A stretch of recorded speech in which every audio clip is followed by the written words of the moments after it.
Mbok niki balik teng sifate Rasulullah nggih. Rasulullah sallallahu alaihi wasallam kula terangno. Cerdase nabi nyen cerdas tenan. Lho iki sing diterangno wong kafir lho mboten tiyang Islam. Orang-orang kafir Mekah itu punya tradisi syirik ya seperti dawuh Imam Syafi'i tadi. Ketika Quran turun itu ada dua kelompok, ada manusia syirik dan ada manusia Yahudi atau apa Nasrani. Disebut ahli napa? Kitab. Makanya Quran kalau membahas orang kafir itu dua diulang. Lam yakunil ladina kafaru. Kafaru itu siapa? Min ahlil kitab satu wal musyrikin. Karena jenis orang kafir itu pasti dua. Kalau enggak ahli kitab ya musyrik. Makanya Quran membuat min bayaniyah. Lam yakunil ladina kafaru. Kafaru itu siapa? Satu min ahlil kitab. Dua wal musyrikin. Nah itu Nabi menjelaskan gampang. Orang kafir di depan umum dijelasin. Dan saya temukan dalam Taurat Allah tusyriku billahi syai'an. Kalian jangan melakukan syirik. Ini kata Rasulullah. Ya Abul Qasim, ya Muhammad. Mereka masih jangkar, ya Muhammad. Satu masih hafal hadisnya. Sampai nanti setelah ini juga harus hafal. Masalu dzalika masalu rajulin ishtara abdan bi khalisi mali min warikin aw dhahabin. Faya amalu li ghairihi wa yu'ti ghullatahu li ghairihi. Ayyukum sarrahu dzalik Nabi. Itu Nabi. Jadi kalau ngajak dialek itu cerdas sekali. Orang melakukan syirik itu sama saja kamu beli budak, beli pegawai atau beli pekerja, beli karyawan. Kamu beli itu pakai uang kamu sendiri. Min warikin aw dzabin, pakai emas kamu, pakai uang kamu. Kemudian budak yang kamu beli itu kerja untuk orang lain. Dan hasilnya pun dikasihkan orang lain. Ayyukum sarrahu dzalik. Kowe seneng di budak sing ngono iku. Jadi orang kafir tak pateni ana budak, tak ide-ide. Jadi uang tuku budak, tuku pegawai gitu, tuku karyawan atau tuku kalau sekarang nggak ada budak ya mungkin beli apa ya pembantu atau apa, udah beli mahal-mahal, dibeli kerja untuk orang lain. Hasilnya pun dikasihkan. Ayyukum sarrahu dzalik. Apa ada di antara kalian yang suka punya budak seperti itu? Kulluna la nuhibbuhu ya Muhammad. Kita semua tidak senang. Ya seperti itu. Kamu ini diciptakan Allah, dikasih rizkinya Allah, menempat di buminya Allah. Kemudian kamu sujud kepada selain Allah. Itu aneh enggak? Aneh mat. Do Islam separuh. Itu Nabi. Jadi Nabi itu panjang. Orang kok ben Islam ditirakati poso mboten enten sejarah ngoten niku aneh-aneh wae iku. Ono kiai ben pengaruhe gede poso terus tambah ambles ora sunah Rasul iku. Sunah resi-resi niku. Aneh-aneh iku. Nak ngaji yo nganggo ilmu, nganggo hujjah kul falillahil hujjatul baligh. Lah nek ben jaduk ya monggo poso-poso. Iku enak jaduk tetep mati juga kan nanti. Aneh-aneh wae. Diken aku pengen ngalim sing barokah ya nerangno ngeten iki, telaten nerangno, sithik-sithik diterangno sampai munfakin, sampai napa? Sampai mereka tercerabut dari pemikiran kekafiran itu. Meskipun nanti ya tetap terjadi tafarruq. Itu tadi wa ma tafarraqal ladzina utul kitab illa mim ba'di ma ja'atumul bayyinah. Jadi Nabi kalau menjelaskan itu sederhana. Ada seorang bapak sayang sama anaknya. Anaknya banyak yang disayang hanya satu dua. Pamit ya Rasulullah karena saya mencintai itu saya kasih lebih banyak. Nabi jawabnya enak. Alas tatarju ayyakuna fil birri sawa. Bukankah kamu ingin semuanya baik sama kamu? Iya ya Rasulullah. Ya sudah idzan fala kalau gitu jangan. Seorang bapak itu kan kadang aneh. Dia ingin semua anaknya itu hormat dia, tapi tetap yang disayang satu dua. Tapi tetap ingin semuanya hormat, semuanya sayang. Makanya kan orang aneh kan bapak ini. Makanya kata Nabi, ya kalau gitu fala idzan. Kalau gitu jangan melebihkan anak satu dibanding anak yang lain. Makanya Nabi tidak suka kalau ada anak dipilah-pilah itu tidak suka. Itu Nabi. Jadi kalau memberi penjelasan itu jelas. Nabi tanya, alas tatarju ayyakunu fil birri sawa. Bukankah kamu berharap semuanya baik sama kamu? Naam ya Rasulullah. Kenapa yang kamu kasih sebagian dan kamu lebihkan yang satu dengan yang lain? Harusnya kalau dia ingin melebihkan kan kalau ditanya Nabi, bukankah kamu ingin semuanya baik? Enggak ya Rasulullah, yang saya kasih tok biar baik, yang enggak ya enggak apa-apa kan enggak. Semuanya ingin baik tapi kok pemberiannya apa? Beda. Itu Rasulullah, cerdas sekali. Nah, sekarang kecerdasan ini yang hilang. Orang sudah senang, sudah jelas itu. Paham gitu? Terus Nabi untuk menghilangkan kemusyrikan di antara yang dijelaskan adalah tadi dorobawahu masalah rojulan fihi syuraka'u mutasyakisuna wa rojulan salamal lirrojul. Hal yastawiyani napa? Masalah. Alhamdulillah. Jadi ini jelas. Orang terus berpikir, oh iya ya kalau punya majikan banyak, harus saja kita punya Tuhan 3. Yang satu mengharamkan zina, yang satu mewajibkan zina. Itu sudah bingung kita. Pas diwajibno wis ra kuat. Pas dilarang pas kepengin, anut pangeran sing ndi. Warang melanggar pangeran sitok ngamuk. Dituruti sitok sing sitok ngamuk kan bingung. Nah, kalau pangeran sitok kan jelas, aturannya jelas karena satu napa? Pintu, satu napa? Aturan. Itu dilatih gitu. Apa kamu siap jadi budak yang punya tuan banyak, yang seleranya beda-beda, perintahnya beda-beda. Rojulan fihi suraka'u mutasakisun. Mutasakisun itu beda perintah, beda tradisi, beda macam-macam. Wa rojulan salamal lirrajul. Itu Rasulullah. Terus niki yang perlu sampean perhatikan. Terus Nabi itu kalau menjelaskan tuh gampang sekali dan telaten Nabi itu. Enggak, Nabi itu telaten. Wong nate ketemu Walid, terus ketemu Abu Jahal. Ya, Nabi itu telaten, diskusi sampai mereka tuh nggak bisa mikir sudah ngadepi Nabi. Ya telaten sekali. Kalau gak ada kitab ya Musnad Ahmad itu, saya mulai baca sejarah, yaitu tadi seperti Nabi ngadepi anak muda yang ingin zina, ya telaten diterangkan. Kamu siap ibu kamu dizinai orang, saya bunuh ya Rasulullah orang yang menzinai ibu saya, putri kamu. Bulik kamu, bude kamu, diulang semua. Banyak yang disebut Nabi. Sampai pemuda itu keluar, terus dia demi Tuhan, saya belum pernah melihat sesuatu sejijik zina.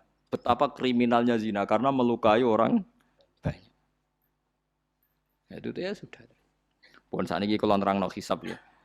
Tabarakalladzi ja'ala fis sama'i buruja wa ja'ala fiha siraja wa qamaran munir. Terus ngeten nggih kalau dalam fikih Syafi'iyah, nggih fikih Syafi'iyah. Sebetulnya orang itu boleh percaya hisab. Asal hisab itu qot'i dan dikonsensus.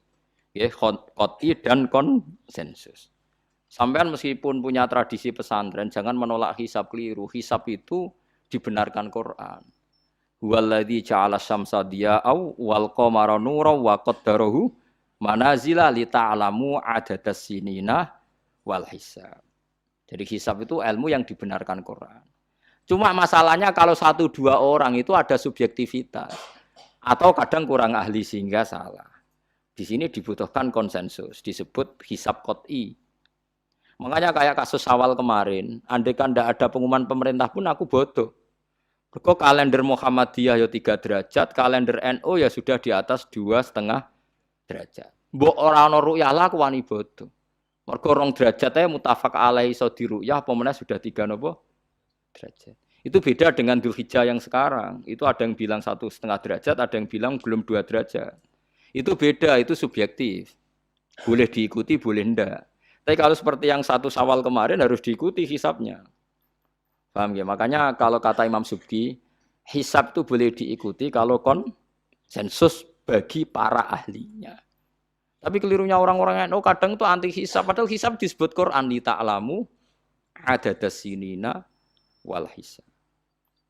Memang Nabi ngendikan sumulir ru'yati wa aftilur ru'yati, ya ru'yah itu penting itu tadi.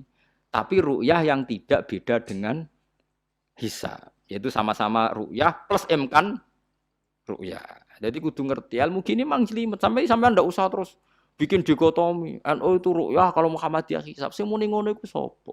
Wong alim ra ono sing muni ngono. Waktu gale ngene, NU kunut Muhammadiyah gak kunut. Kula sebagai wong alim bahasa itu aneh. Imam Syafi'i itu kunut. Imam Syafi'i tahun 150 Hijriah. Saiki tahun 1436. Jadi tahu saya Imam Syafi'i itu kunut, Abu Hanifah itu tidak kunut. Apa Imam Syafi'i Rais Am? Apa Abu Hanifah ketua PP Muhammadiyah? Jadi kalau orang alim taunya ya Imam Syafi'i itu kunut, Abu Hanifah tidak kunut. Jadi kalau saya ditanya, Gus, jenengan hisab apa ru'yah? Ya, saya itu tidak tahu NU Muhammadiyah, tahu saya Imam Subki itu lebih percaya hisab timbang ru'yah. Kalau imam yang lain lebih percaya ru'yah timbang hisab. Imam-imam yang dulu-dulu, tapi kita sekarang terjebak politik identitas atau identitas ormas. Jadi ini khasnya NU ini. Tidak ada di tradisi orang alim tidak gitu. Hisab itu ya ilmunya pangeran. Saya kemarin diundang di kajian itu saya bilang, lo yang bisa hisab itu kita. Orang tahu semua ahli hisab itu Kiai Turehan. Sekarang Jombang Kiai ini itu ilmu kita di pondok diajari hisab. Kalender kudus itu yang punya Ki Turikan itu masih penambah sama saya. Kalau kita anti hisab itu anti ilmunya sendiri kan? Anti ilmunya apa? Memang yang bisa hisab itu siapa? Kita kan punya pakar hisab banyak. Karena anti hisab ya obongi ngono kalender. Ya biasa saja. Nah, lalu ada masalah itu ketika hisab beda dengan ru'ya. Lah itu aja beda kalau misalnya 1,5 derajat atau 2 derajat. Tapi kalau seperti Syawal kemarin, saya pas setengah 6 orang-orang tanya, Gus nanti terawih ada? Enggak. Gak ngenteni pengumuman perintah, gak wong alim ngenteni pemerintah ngene wong. Aneh-aneh. Engko nak Lukman Hakim muni ora bodo tak tilpune. Ya karena tadi kemarin itu sepakat 3 derajat. 3 derajat itu andekan enggak ada ru'yah pun ulama membolehkan iftar karena ahli hisab sepakat konsensus itu sampean baca di Anatut Thalibin yang di bab waya sebutu apa Syawal itu yang Syawal atau Ramadan biru yati hilal itu di situ dijelaskan ketika ada khilafnya ru'yah sama napa Nah ini kan sudah jelas. Ini wa ja'ala fiha siraja wa qamaram. Jadi waladzi ja'ala fis sama burujan. Bulan itu ada burutnya. Sehingga dengan burut ini bisa dihitung.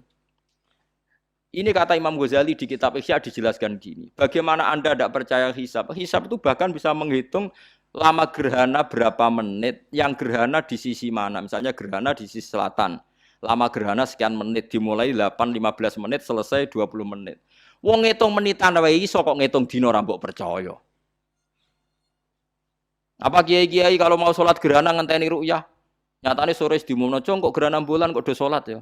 Mbah dereng ru'yah kok ndak gitu. Ayo, nak do ngumumno ngenteni ru'yah apa sudah diumumkan dulu. Diumumkan, engko nek gerhana tenan terus do sholat gitu. Percaya hisab dulu apa ru'yah dulu? Hisab kan? Hisab itu permanen, bahkan bisa digarap 100 tahun ke depan. Wong bulan konsisten agar apa kiamat nggih sik ngeten-ngeten mawon. Jelas nasi waladzi ja'ala syamsa dia awal qamara nura wa qaddarahu manazila iku li ta'lamu adadas sinina wal hisab. Saya pernah ditanya orang, "Lho jenengan kok ngotot gitu, Gus?" Saya ini orang hafal Quran, saya itu paling anti kalau ilmunya Quran dilawan. Hisab itu ilmunya Quran, ru'yah juga ilmunya Quran, ilmunya Rasulullah, tidak usah dilawan. Lu soal yang hisab keliru itu mungkin karena orangnya. Itu Imam Ghazali menyontohkan begini, itu lucu deh ya. Ada dokter, kebetulan dokter itu mendiagnosa Anda salah dan Anda akhirnya tambah mati. Kemudian Anda anti kedokteran itu salah. Dokter itu yang salah, tapi jangan anti kedokteran. Imam Ghazali nyontohkan gitu. Kalau orang tuh bisa salah namanya orang. Saya baca kitab kadang ya salah namanya orang gitu. Tapi kamu jangan anti saya karena benarnya lebih banyak. Paling salah saya kan 0, sekian persennya tetap ada. Gua pas ngantuk, gua ngelamun ya ada. Tapi masalahnya salah sampean lebih banyak. Sehingga sampean terpaksa yang ngaji saya kan bukan saya terus tidak pernah salah ya pernah. Cuma saya prediksikan misalnya ya paling 1% lah. Kalau 2% kebanyakan. Itu saja mungkin ya pas ngantuk atau tidak fokus atau apalah. Kalau sampai ingin benar saja potensinya salah. Wah itu kan. Lah itu mungkin ahli hisab juga mungkin salah karena manusia. Pas ngitung 00, sekian ngitung hilal buruce ngene pas bojone ngamuk atau pas tagihan BPKB kan terus blober toh garapane terus. Makanya kata Imam Suyuti dibutuhkan konsensus. Orang banyak ahli hisab ternyata memutuskan demikian kayak kemarin 1 Syawal kemarin. Itu kan semua kalender bilang 3 derajat. Wah, itu kalau seperti itu mesti setelah istimewa sudah tinggi sekali. Orang sangat ngenteni apa? Ru'ya. Ya tapi ya karena kita percaya ru'ya ngenteni pengumuman ru'ya. Saksinya adalah di Gresik ini, di Aceh. Nah, wong alim mesti maca guyu. Saksi barang kok repot. Mulane anak-anak tanya saya, Gus nanti terawih ndak? Aneh-aneh. Tapi kan pemerintah gak umumno wis bodoh aku sing nanggung. Ada. Paham nggih? Aja geman anti ilmu sing disebut Quran. Itu disebut li ta'lamu adadas sinina. Karena kalau ikmal itu juga belum menyelesaikan, ikmal itu juga masih repot. Nggih to, sampean saiki pikir.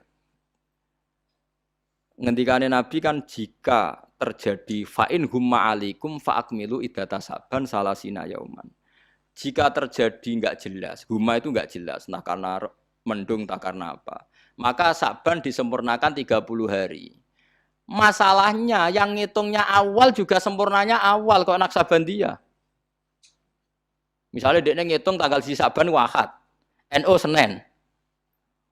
Bareng jari NU nama mang ikmal, tapi jari sing ngitung Ahad, wis ikmal lo ngaku ngitungnya. Paham sampean dulu? Lah iya. Mulane tau mikir to, kula sing ulama sing wis mikir suwi kok mbok bantah. Ya misalnya Naksabandia, sing sering awal kan Naksabandia Sumatera nggih. Sumatera kono ya, Sumatera ya. Dekne ngitunge siji Saban niku Ahad. Kowe ngitunge Senin. Terus bareng Mamang, wis nek Mamang wis ikmal lah ikmal. Genepi 30. Jare sing ngitung Ahad. Mun genep bah. Padahal kadang kacek rong dino, genepe awal banget. Makanya sebagian riwayat itu fa'in huma alaikum fakduru lah, bukan fa'akmilu tapi fakduru. Lah kira-kira dhewe artine kira-kira dhewe nak sing mulai Ahad ya sing penting ikmale kok Ahad, nak sing Senin ya ikmale kok Senin, paham ya? Paham sih kalau maksud. Tapi sementing aja anti hisab. Mung hisab dibakas Quran.